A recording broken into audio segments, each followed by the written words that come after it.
Hey, this is John. Thanks for joining me for this video today. This video will be part 2 of the build of Bandai's master grade MS-14S Gelgoog gunpla. It's a cool looking kit in my opinion, and it's got lots of detail on the inner frame to paint. And that's part of what I want to look at in the video today, is painting some of these inner frame parts. Now, a lot of this admittedly won't be seen. And you may be wondering why, well, if it's not going to be seen, why would you spend time painting it? Well, you don't have to, really, of course. But I like painting some of the unseen detail for 2 reasons. One, it's just fun. I mean, we have to remember that this hobby is supposed to be fun. And so I look for fun in the build, whether people are going to see it or not. So quite often I'll paint parts like this. I'll do some detail painting that no one is probably ever going to see other than watching this video. But to me, the journey is more important than the end, than the destination in this case. And so I think it's worth doing. A second reason I like painting detail that may never be seen is simply because it gives me some practice time on things that aren't as important, so that it helps develop and continue the skills that I have by constantly putting in essentially repetition. People ask me, well, how do you get better at doing this or doing that? It's repetition. It's just like any athletic endeavor. If you're gonna do the high jump, you don't just go out once and try out for the Olympics. You do it hundreds, if not thousands of times before that to try and improve your ability to do it. So I think, there's good reasons for doing it, even if it's not going to be seen. Certainly if there's a time crunch, or if you're just not in the mood to paint it, there's nothing that says you have to. But I think it's a good exercise that's worth doing. Plus, on top of that, it gives me something to put in a video. Some of the things I'm going to be painting in the video are various jet details for the engines here, and piston detail on the foot, some of these hoses and tubes and things. And a lot of that is either going to require the part to be silver for the scheme that I have, or it's going to be helpful to have a silver backing so that later colors will be more vivid. So the thing I want to start off doing is adding some silver paint to just some various touches here on this, and some piston detail here, and to these hoses, and also up here in the shoulder. There's this part here, and you can see when the model's finished, somebody might be able to look up here and see that. And I just want a little bit of different color here. So I'm going to start off preparing for later steps by giving all of these a backing of some silver color. In part 1 of this video, I had painted these parts with Citadel's Lead Belcher, giving them a heavy coat of Tonal oil to shade and shadow them. So they've got a very dirty, steely look. Now, I'm going to be putting some color over some of these tubes and other parts, and I want that to be a little brighter, to stand out a little more. So to make sure that happens, I'm going to go back over some of those parts with a brighter silver color, Runefang Steel from Citadel. Now, the paint that I'm using is not really important. What's important is it's going to give a basis for later colors to have a lighter, brighter undertone. Now, if you want a more grimy, dirty look, or if you're going to use a paint that's going to completely cover this area and be, 100% opaque, you don't need to do this step. But I like to do it because I'm going to be using some metallic colors, some brighter colors, just some different things that will, that brighter silver will shine through just a little bit to help the look of it. Now I'm going to be using one of my favorite brushes, this Wargamer Regiment brush from Army Painter. It's a great brush. It's a natural bristle, but what I like is it holds its point very well, and it it's big enough to hold paint. Let me see if I can get it in focus there. It's big enough to hold a good amount of paint in it, but yet it comes to a nice enough tip that painting detail is really easy. I just start by getting a little bit of paint on my brush and wiping off most of it, and then getting myself positioned where I can see around the camera. I just start painting that on in short, quick strokes like that. Now, I'm not worried too much about being entirely precise. I want to try and preserve those dark separations between the segments. But if I don't, I can go back later and add in some shade to bring that back out. Now you'll notice I'm using very little paint on the brush. One of the great things about painting detail, a great thing I learned a long time ago, was that if you're painting detail, you only want a little bit of paint to get on there.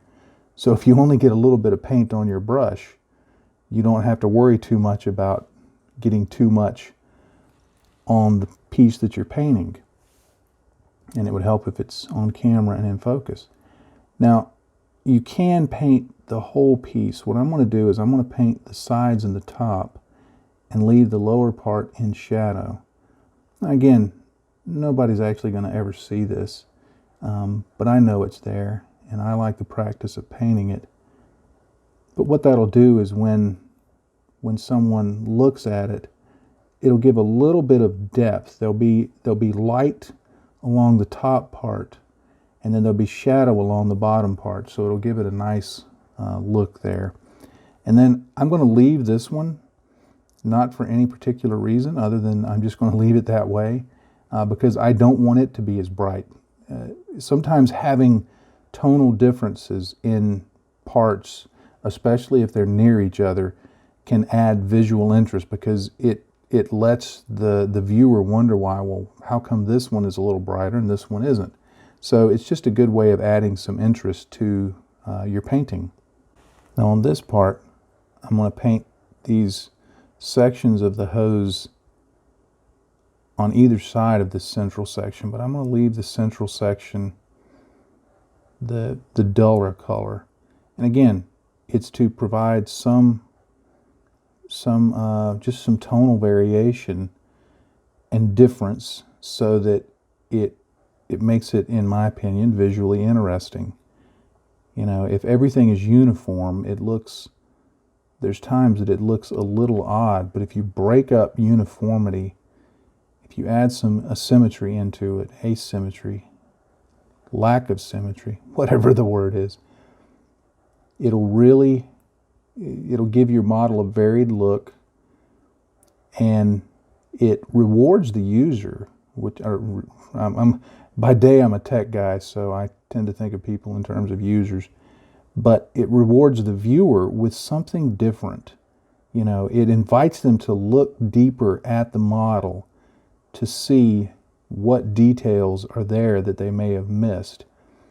Now notice when I'm painting, normally I don't hold it this high off of the table. I hold it lower to the table, but I get in. But notice that I'm keeping it stable in this hand, and I'm touching these two hands together, so that I had this weird theory. I've never read this.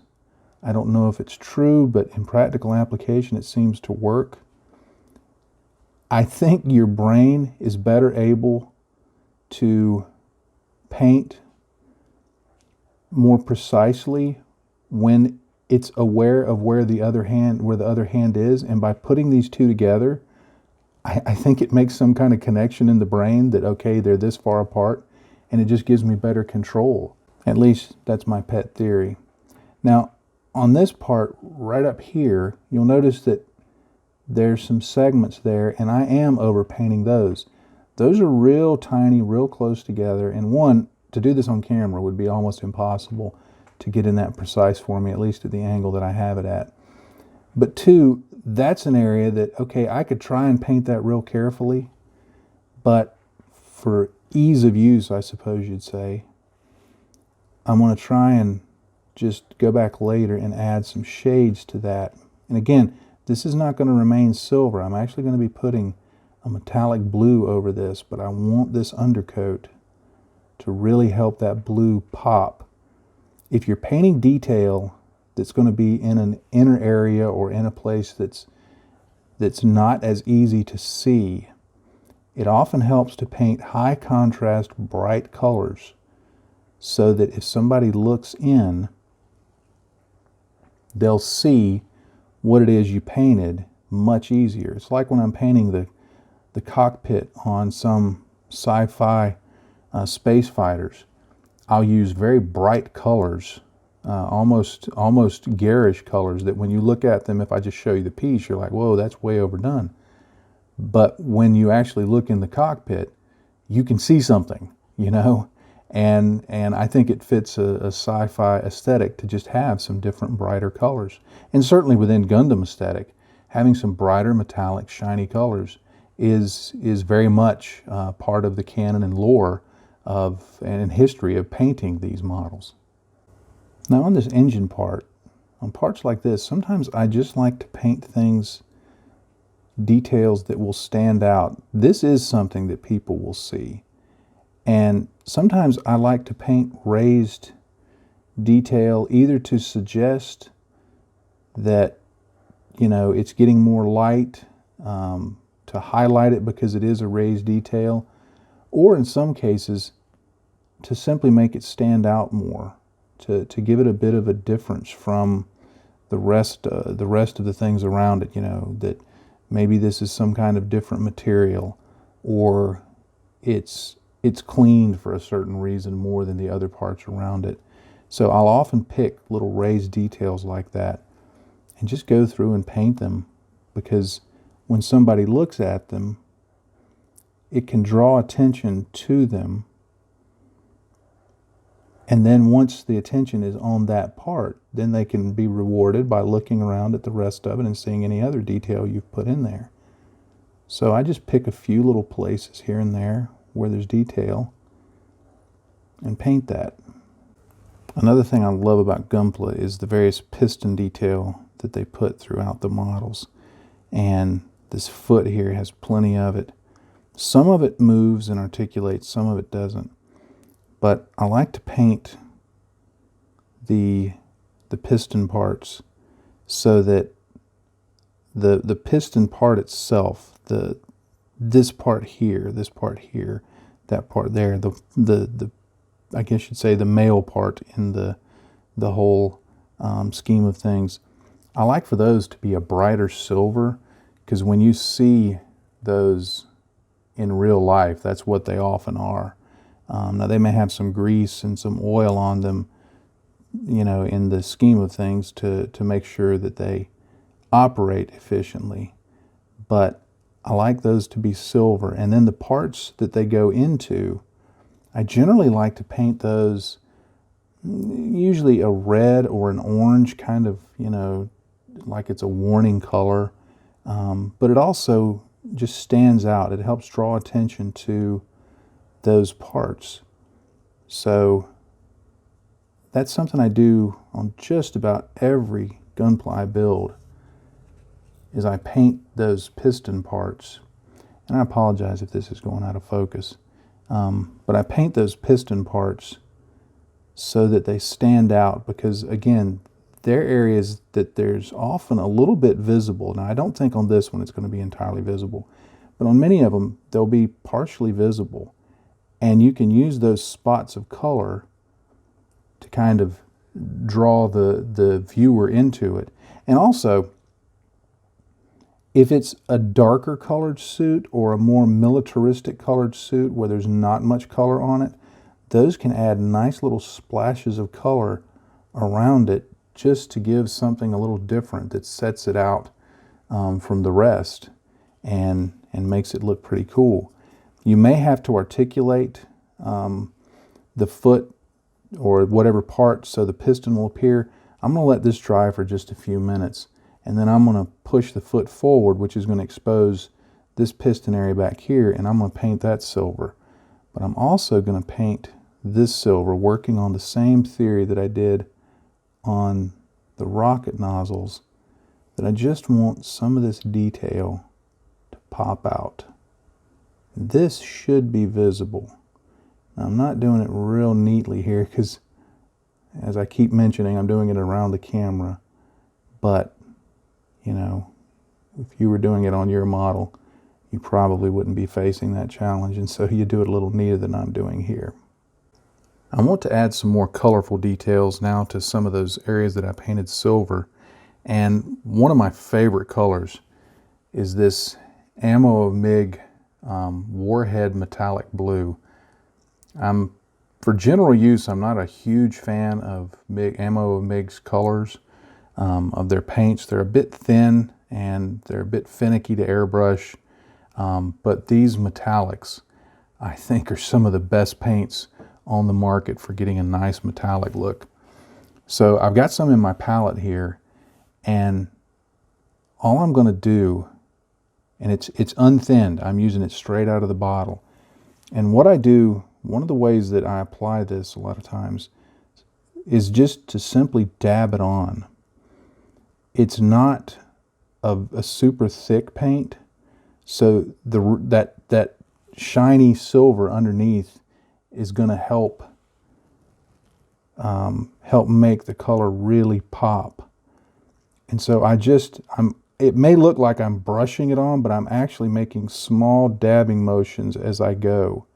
I'm not really brushing it on. I'm just kind of barely dancing from one part to from one section to the other. It can be painted on flatter surfaces. It can be a little brush strokey if you're not careful. So I find this dabbing and putting it on fairly heavy. You know, many paints will self-level nicely if you give them the chance, but in order for something to self-level, there has to be some self there. If you put on such a thin coat that there's no liquid for it to level out, then it can't self-level. But by doing it this way, I give it enough to self-level, and when it dries, it shouldn't have any texture to it and should give it a nice blue metallic look. And this is a glossy, shiny paint, so it will work over darker bases, but if you put it over a bright silver base like that, you get much more pop, so that when somebody looks up in there, they'll see it nicely. And what I'll do later is go back and add some shade in to make those parts stand out.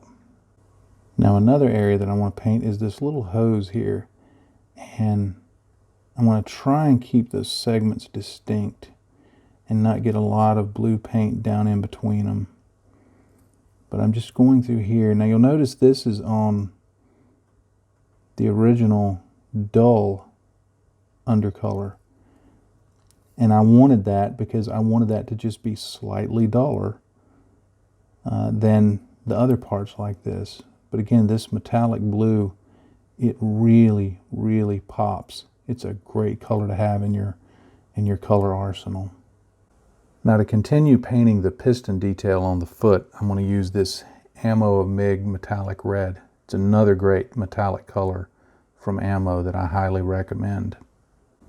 As with the blue, I just basically dab this on. It's a little thicker and a little more opaque than the blue for some reason, but that's okay, I can work with it. But dabbing it on like this, again, this gives it something to level to. Now, it may be a little bit thick in places, and you do run the risk of some places having a little bit of texture, but I'm okay with that.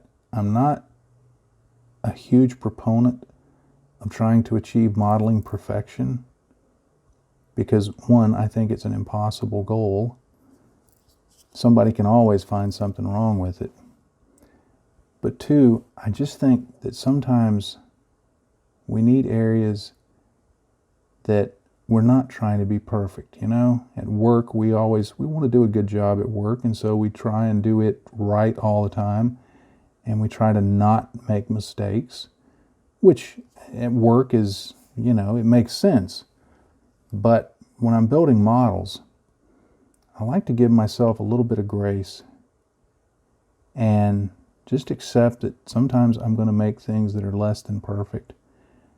In fact, all the time I'm going to make things that are less than perfect. It's part of the reasons one of the reasons I don't enter contests is I don't want to make myself build to the level that I know it would take to be competitive in a contest.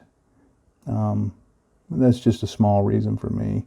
Anyway, I dab this on and I give it enough body that it'll level out on its own and dry in a nice coat and just retain that really nice metallic shine. And again, this gives the viewer something to look at. Now you'll notice here I'm not doing the dabbing. Here, because of the nature of this part, I can get away, if I'm putting enough paint on, I'm getting away with being able to brush it on. And the brush is actually just barely touching the part. When you load up enough paint onto the brush, it'll flow right off, almost like ink. Where you run into trouble, where you can often run into brush strokes, is by not having enough paint on the brush. And you're letting the texture of the brush impart into the paint as you're adding it on. But by having a pretty good amount on there, I can completely avoid that. And you see how where I painted that part in the middle there silver, it stands out there, even though I went a little outside the lines, but I can go back later and fix that. Something to note about these metallic paints from Ammo, they take a while to dry. I usually give them at least 24 hours. They're generally dry to the touch sooner than that, but if you start trying to put acrylics over it, especially ones that have been thinned with acrylic type thinners, sometimes it'll mix in and gum things up a bit. So do be aware when you're using those Ammo paints that it can create some issues because of the drying time. So give them plenty of drying time. Next, I want to use one of these contrast paints from Citadel. This one is Nasdrag Yellow, and I have no idea who Nasdrag is or why he has yellow, but he does. When these first came out, I thought, okay, this is a lot of hype. And I didn't buy any early on because I just wanted to wait and see how people were using them and what they could be used for. But what I have found that I like to use them for, and I use them straight out of the pot for this, is I just get a little bit on my brush and then get most of it off.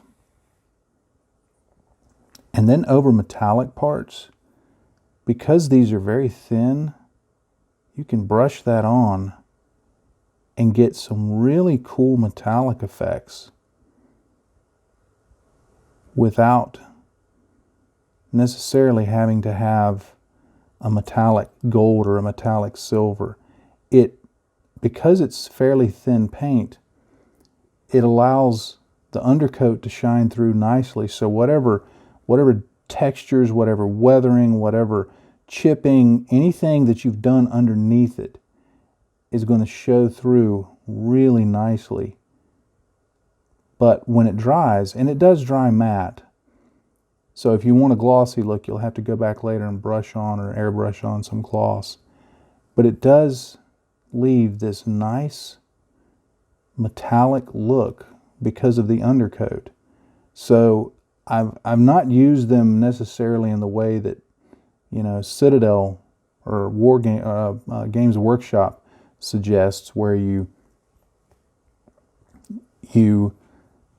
get, you know, a light undercoat and then you paint these on and use them like traditional paints, and it's bringing out light and shadow and stuff like that, kind of building in the highlights and building in the shadows. I use them over other paints almost as, well, not almost as, I guess what I'm really doing is I'm just tinting the surface. I'm using this as a tint, just a more powerful tint, but they work really well this way. You will want to experiment with the different colors because some colors like this, whatever you call it, yellow, it does a good job of letting the undercoat shine through. Whereas some of the other colors are a little more opaque, and they don't work quite as well. But I just thought that it gave it a nice look to do it this way. Now, why it's that way, I don't know. Just a different material. But again, it rewards the viewer with something of a little bit of visual interest, a little something that's different when they're looking deeper at your model. Another thing that I think these are fantastic for are for hoses like this, because of their nature, they really do take advantage of whatever the undercoat is. And so you can do some, I could have done every other segment here with this bright silver. I could have done white and gray underneath it. You can do quite a few different effects. And because of the way that these colors work, they're going to really give you a cool effect for these hoses. So this is why I will always now have contrast paints in my arsenal, because they can be so flexible and let you achieve so many effects so simply and easily. And then this part up here, for the reasons, it's going to be the same color. Now, even though this is called yellow, you'll notice that what it's actually coming out as is kind of a gold, a dull gold color. So you could get other colors from Citadel, certainly, and impart different effects, reds and blues and things that are closer to bronze. But as you see, it just gives a little bit of visual detail that sets off these inner parts. Another contrast paint that I'm going to use is going to be this ultramarine blue. Now this is one of those that it's far more opaque than the yellow. So I'm going to get a little bit off of the brush, but I'm going to put it right here on this connecting joint. I've got this bright metallic blue, and this is going to dry matte. So I've got this matte color in between them, and it's a darker blue. It's going to be a matte blue. And again, it just, when somebody looks in there and they see that, if somebody's really getting into the scene of the model, I guess you'd say, bringing themselves into the world of the model, suspending their disbelief, their brain is going to be going, oh, there's two different colors there. There's something going on there. There's different materials, different purposes, whatever. Maybe, this is brighter because of heat, or this is brighter or darker because of heat, or duller, whatever. But it just gives them something to look at. This is the opposite shoulder part. I actually painted this last night to give it a little bit of a chance to dry. And what I'm going to do now is I'm going to use some non-oil gloss to bring out those lines in between. And all I'm going to do is just put in a little bit of it. Hardly any at all. Just enough to bring out that shadow of the separation.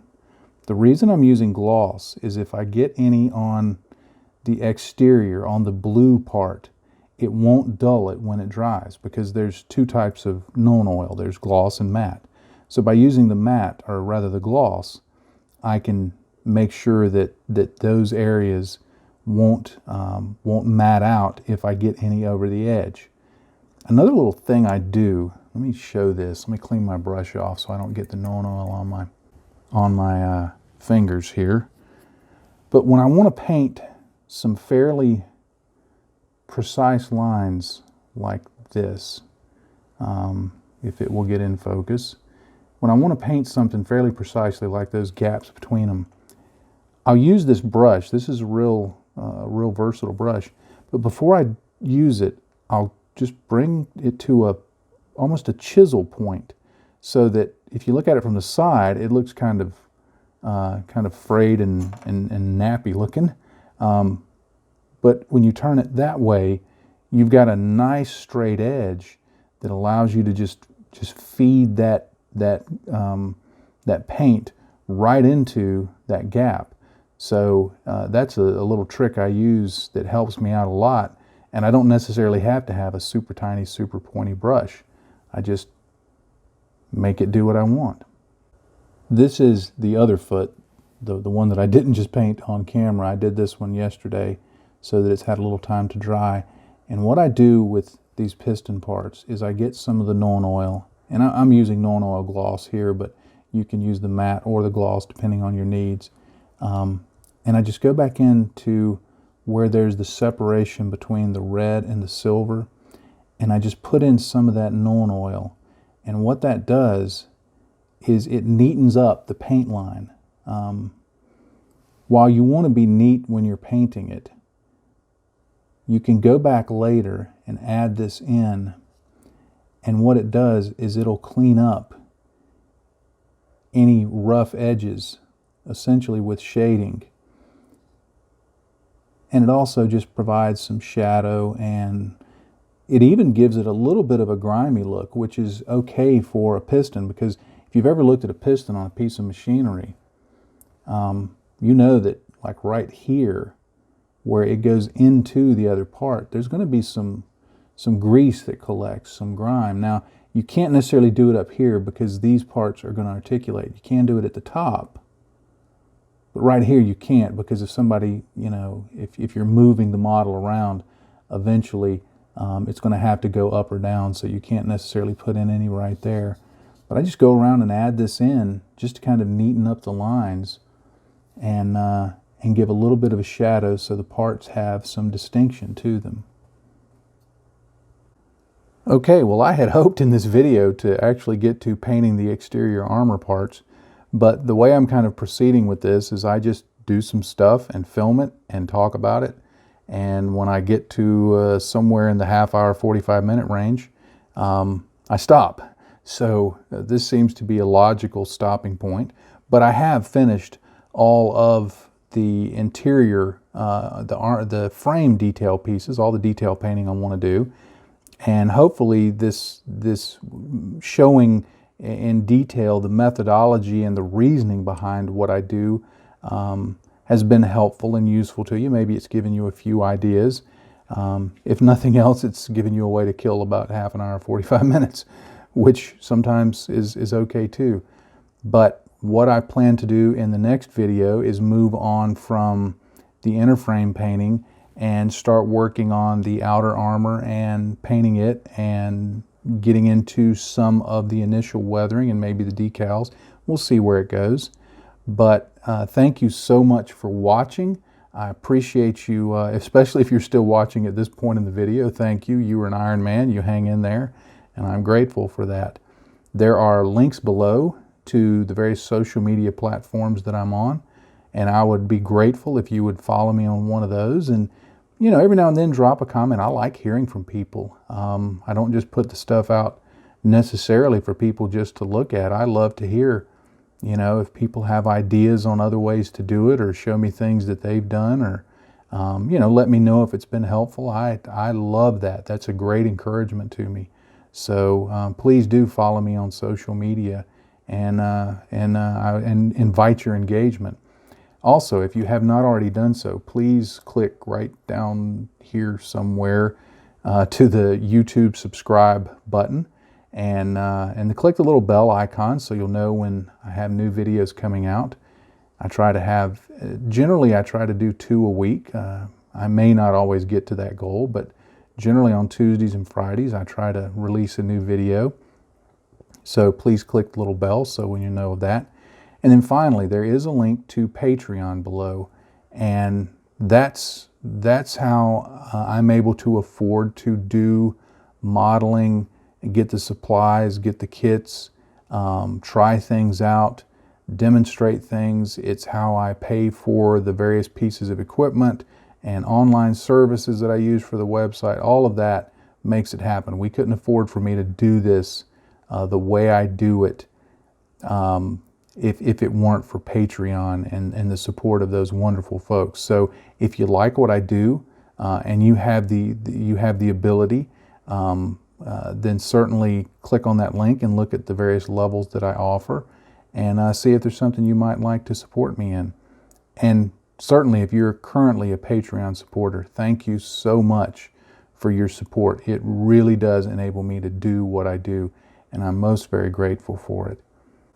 Well, thanks again for watching this video, and I'll just leave you with one final thought. In this hobby, if you're not having fun, you're doing it wrong. Happy day to you, friends. Bye-bye.